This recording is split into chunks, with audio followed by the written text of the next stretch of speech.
thank you all for being here today and for your testimonies, and special thanks to Chairwoman Collins for holding this hearing and for your leadership on the committee's annual report on falls prevention. I was proud to join Chairwoman Collins, Ranking Member Casey, and many of my colleagues on the committee in co-sponsoring the Senate's resolution on National Falls Prevention Awareness Day, and I hope that that resolution and your testimony here today will help elevate this issue and educate more people about it. So thank you so much for being here. I also want to mention that I'm personally very proud that my home state of Missouri was featured in this year's report. The Show Me Falls Free Missouri Coalition is an organization that includes over 50 partners from both the public and private sectors. To help reduce the risk of falls and falls-related injuries, the coalition offers education and outreach, both online and in person, to help connect Missourians to resources and evidence-based programs. And this program is just one of many where we're seeing effective coordination between states and partners in the community to help prevent falls. I'm hopeful that the report will help encourage more of these kinds of partnerships by highlighting some of the good work that's currently being done. One area I'd like to explore today is the link between falls and traumatic brain injury. According to the Center for Disease Control, falls are the leading cause of traumatic brain injury for individuals who are 65 and older. Specifically, 4 in 5 TBI-related emergency department visits in adults aged 65 and older were caused by falls. And I understand that those rates are significantly higher for individuals who are 75 and older. So, Ms. Cameron, maybe let me ask you, to your knowledge, what is currently being done to ensure that older adults who have sustained a fall are being screened for brain injury and referred to appropriate resources? And what more do we need to do? That's a great question. I think oftentimes we are missing opportunities to do that screening for those who have had a brain injury as a result of a fall.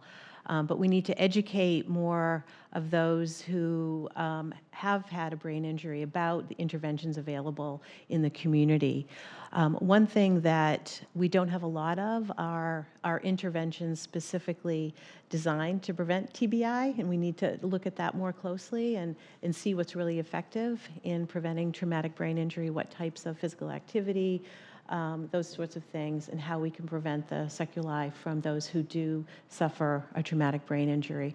But again, it's all about awareness and education to ensure that those with a TBI as a result of a fall get into programs so they can prevent future falls from happening. Thank you very much. That's very helpful. Let me ask, switching gears slightly, my home state of Missouri has a large rural population, and the chairwoman asked a question in this vein that I thought was important, and I can say from growing up in rural Missouri, I know that access to care in rural areas can be a big challenge, and it's one that is becoming particularly acute in my home state, and I suspect in many other places. So, Ms. Cameron, let me ask you again, in your view, are current falls prevention programs adequately accessible in rural areas, and what do we need to do to improve access for our seniors, many seniors who live in rural places like where I'm from? Yeah, I think there's always more we can do to increase access, and that's one of the areas that we're focused on in terms of the technical assistance that we provide to state grantees that have received Prevention and Public Health Fund grants. And to me, it's all about partnerships, as Peggy Haynes was talking about. Ensuring that rural organizations are partnering with others so that older adults in rural communities can access those programs, partnering up. Perhaps it's on training coaches and leaders for these programs is one avenue. Maybe looking at alternative models in which the programs can be developed using telehealth approaches.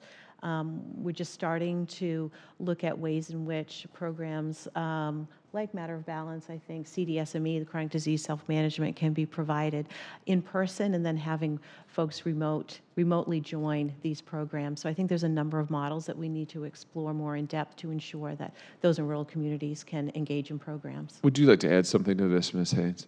I would. Thank you for asking. One partner we haven't talked about that we have partnered with in Maine, and I'm a native Michigander, and the Upper Peninsula in Michigan is using it for a matter of balance, and that's our cooperative extension programs. And we have those all over the country. They're great partners. They're already getting out into the community. So just to think more broadly about who we can tap That's into. super. Thank you. Well, my time has expired, but thank you all so much again for being here today, and thank you for the important work that you do. Thank you.